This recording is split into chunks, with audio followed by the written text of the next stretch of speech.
Ya kangen digodain sama cewek-cewek itu kampret. Yang penting suaranya bisa seksi gitu kan, suaranya bisa yang kayak gini-gini nih. Singkat cerita itu anaknya habis percobaan bunuh diri.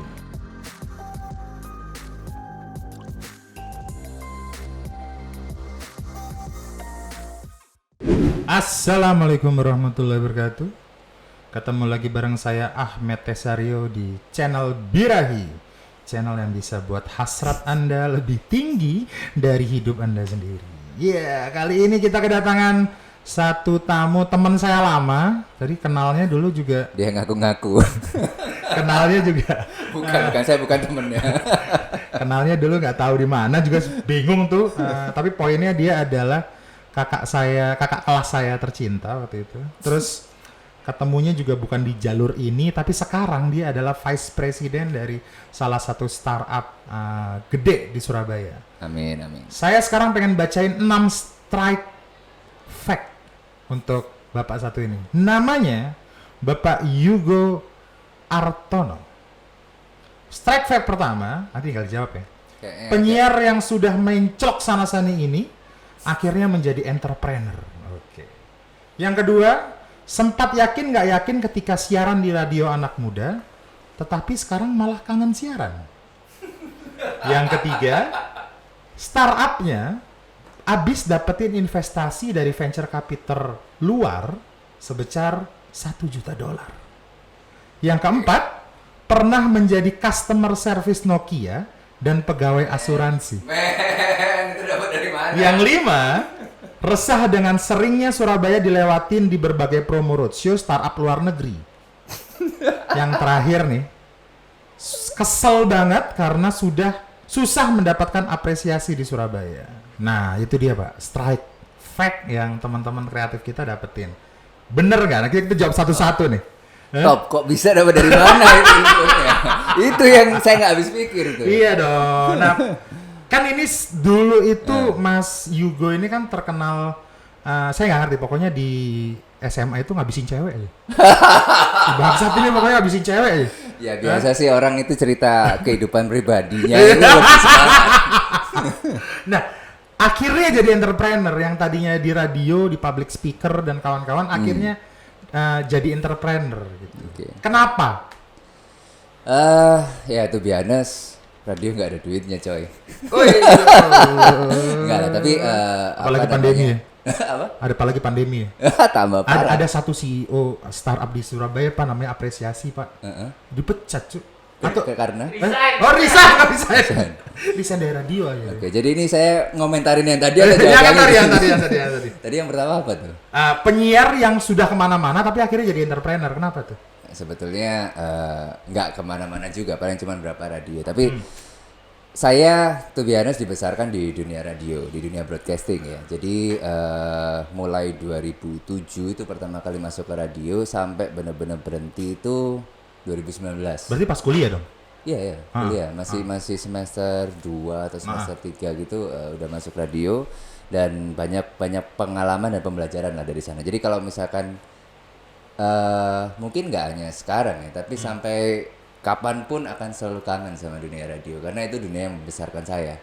Itu yang pertama.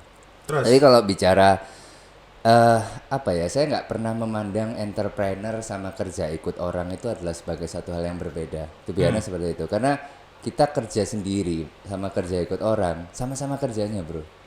Justru malah kalau kita bicara entrepreneur itu jauh lebih berat kerjanya. Kita harus mikirin banyak hal yang ini kalau nggak jalan impactnya bisa ke banyak orang gitu kan.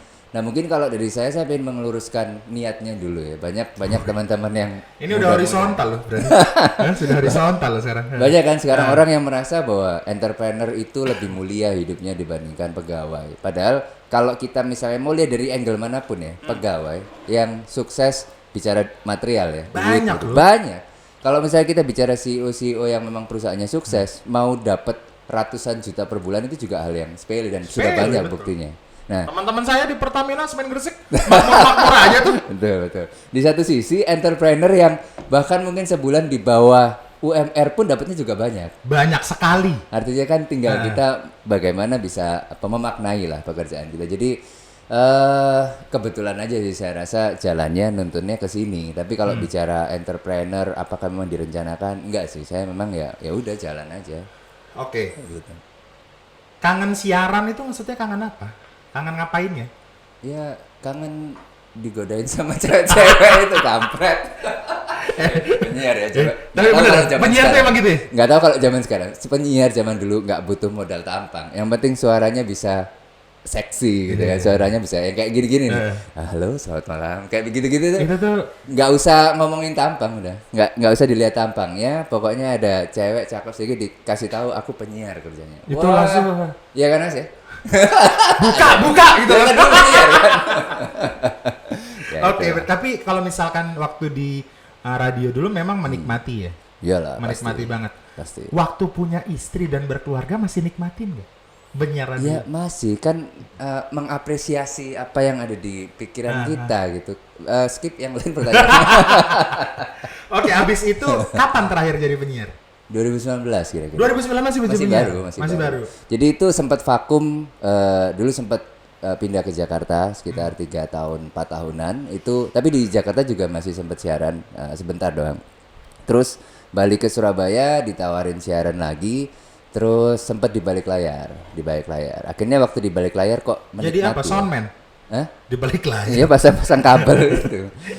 Jadi sempatlah di divisi kreatifnya di salah satu jaringan radio terbesar. Tapi kan biasanya kalau jadi penyiar tuh hasrat ngomongnya tuh tinggi sekali, Pak. Iya pasti. Jadi ya yang dikangenin sih itu sih.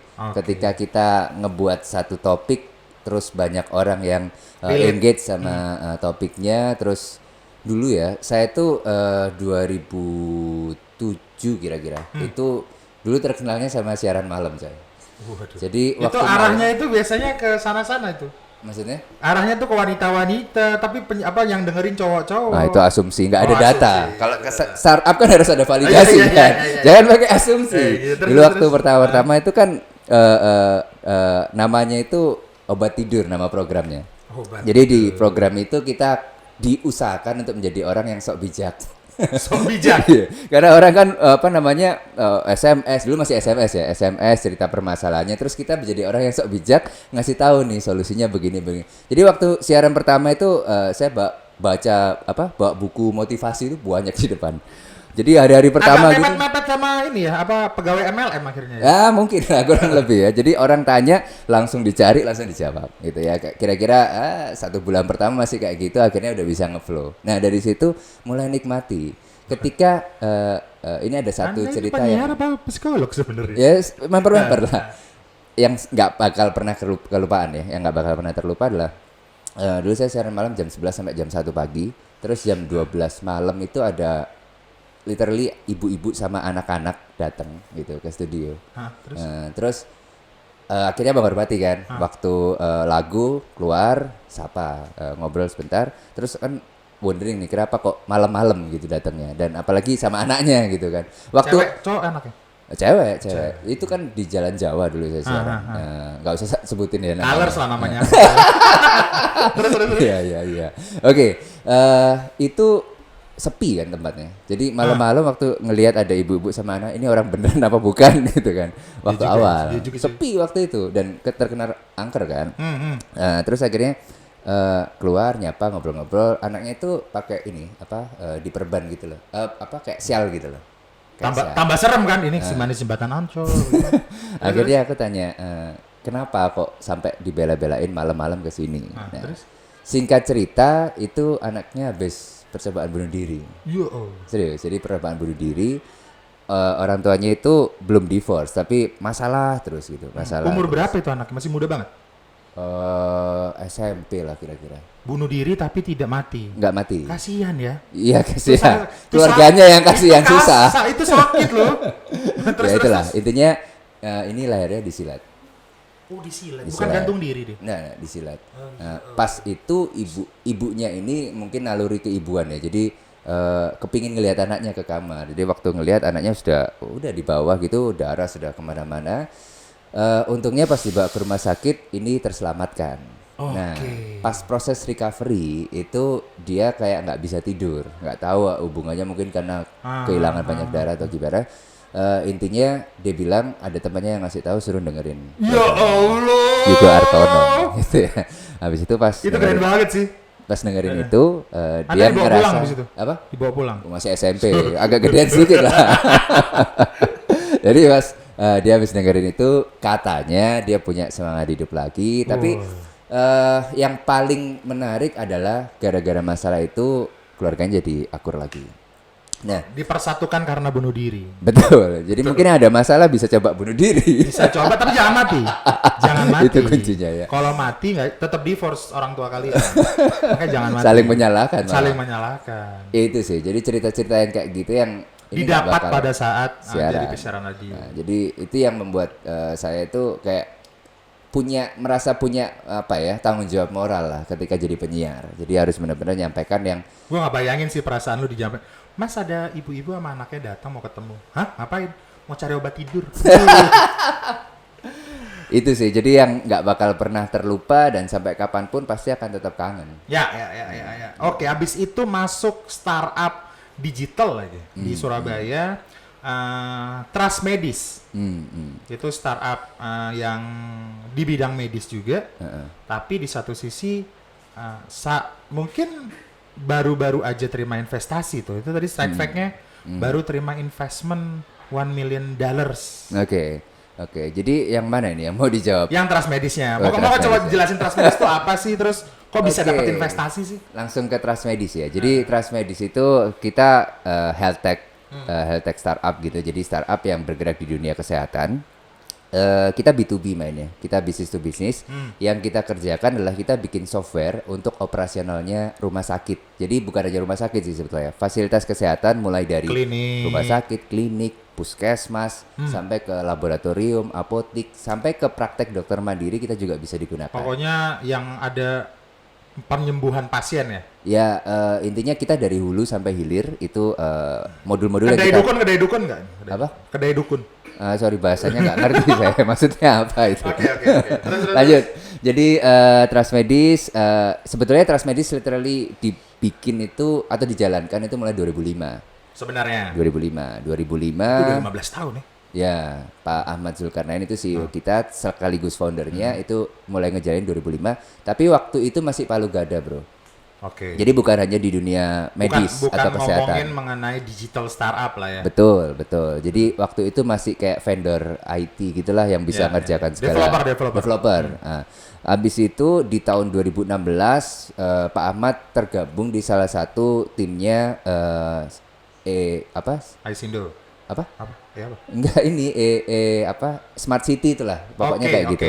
Jadi e-health-nya Surabaya. Oke. Nah, waktu itu tergabung terus akhirnya ya develop untuk bantu e-health-nya di Surabaya di pemerintahan Surabaya. Nah, pada saat itu Pak Ahmad mulai melakukan shifting. Kita kayaknya mau fokus ke digital. Tapi waktu itu kita masih belum bilang startup sih. Jadi kita maksudnya Perusahaan bukan lah ya. perusahaan kayak developer biasa. Jadi rumah sakit butuh aplikasi, kita diundang, terus kita menjelaskan, dia menjelaskan tentang kebutuhannya apa. Oke Pak, kalau untuk kebutuhan itu dihitungin harganya segini. Ya inilah apa standar tender dan Ya kawan-kawan. kayak gitu, project lah Project ya. based. Kita mainnya project. Tapi kita sudah fokus ke industri kesehatan. Nah, Oke. itu dialami sama hampir semua rumah sakit ketika pakai project. Nah, kita coba one step ahead dibandingkan vendor-vendor lain yang saya yakin, nggak tahu setelah ini ditayangin mungkin vendor-vendor lain akan nyontoh gitu ya.